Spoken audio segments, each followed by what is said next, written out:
ሀዘን ለመውጣት ስል በጣም ደንስ ነበር፣ እጫወታለሁ። ግን ወይ ማላለቅስም ብዬ ነበር። ምን ሆኜ ነው? አይዞሽ ይውጣልሽ፣ በደንብ ተናገሩ።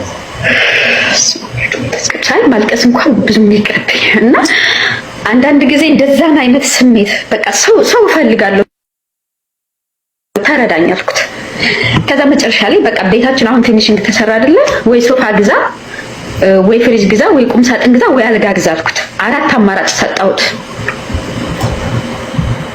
ቤቱ ፊኒሺንግ ቢጨርስም የቤት ዕቃ ያስፈልገዋልና አንዱን አግዘኝ፣ እጄ ላይ ምንም አይነት ብር የለኝም፣ ዕቃ ካርጎ አድርጌያለሁ የቤት ዕቃ የሚያስፈልጉኝን እና አግዘኝ ስለው አንቺ እዛ በወር 100,000 60,000 እየሰራሽ ያላለፈልሽ እኔ ለምን እንደዚህ ትይኛለሽ አለኝ።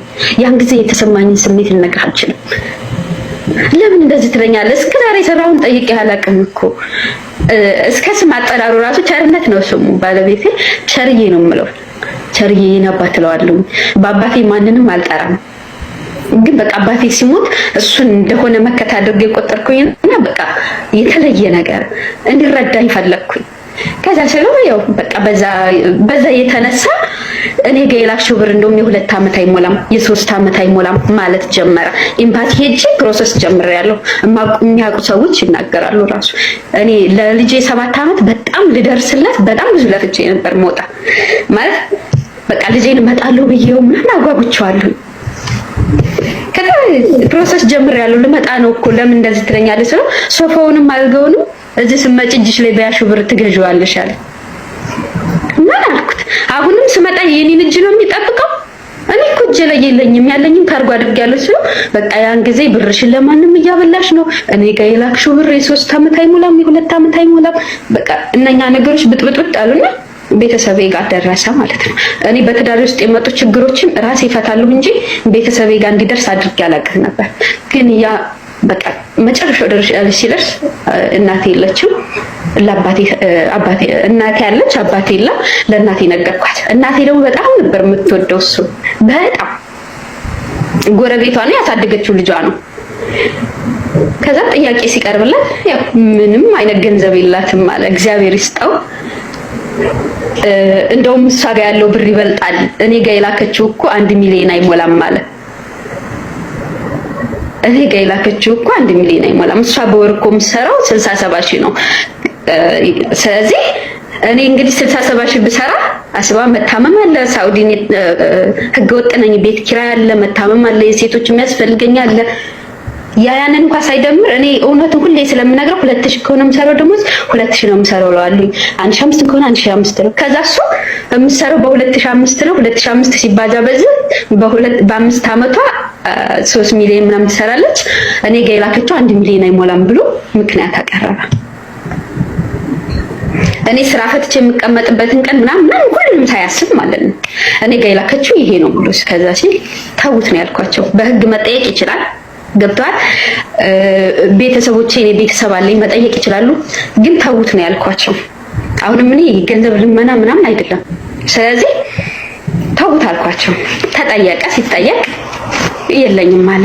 ከዛ አይ አሁንም 80 ላይ ሆኖ አመቴን ሊያስብ ሆነ። ገብቷል። አመቴን እየደመረ መጣ፣ ወራቱን እየደመረ መጣ። ከዛ 80 ከተቀመጠ ያን ነገር አሁንም ሊደምርብኝ ሆነ። ከዛ 80ውን አውርዱልኝ አልኩኝ። ይፍታኝ አልኩኝ። ገንዘብሽ ስባል ተውት፣ ሰላም ይስጠው፣ ጤና ይስጠው፣ ፍቅር ይስጠው፣ እመብርሃን ተጠብቀው። በአሁኑ ጊዜ አሁንም ከምንም በላይ ሰውን እኔ እንድረዳ የሚፈልገው እኔ እዚህ ስደት ነኝ፣ እሱ እዛ ነው። እሱ ይሄን ያደረገበት የራሱ ምክንያት ምናልባት ሊኖረው ይችላል። ገንዘብ የላትም ያለበት ምክንያት የራሱ ሊኖረው ይችላል። ግን አሁንም የሱን ክፉ እማምላክ ለኔ ታድርገው። ክፉ መስማትም ማየትም አልፈልግም፣ በቃ አልፈልግም። ከዛ ተውት አልኳቸው። እንግዲህ እስካሁን ድረስ አልተጠየቀም። እኔ በመካከል ልጄን ብቻ እንዲያገናኘኝ አንድ ጊዜ ለምኛው ነበር። ስለምን በስድብ ሸኘኝ። ጥያቄ የሻ ደውልባት። በጣም ያሳዝናል። እንግዲህ የሺ ይሰማል፣ እየሰማችሁ ነው። ብዙ ሰው አሁን ወደ ፖለቲካ እንመለስ፣ ይሄ ፖለቲካ አይደለም ምናምን የምትሉ ሰዎች አላችሁ። ይሄ እኮ ፖለቲካ ያመጣብን ራሱ ይሄ ፖለቲካ ነው። እንጠይቃት ነገር ነበረ። ቤቱ የማን ነው? በማን ስም ነው የተሰራው? ያ ቤትም እኮ አንቺ እየላክሽ ከተሰራ ያንቺም ነው የሚል ጥያቄ መጣልሽ። ጠይቃን ነበር። የሽ እንኳን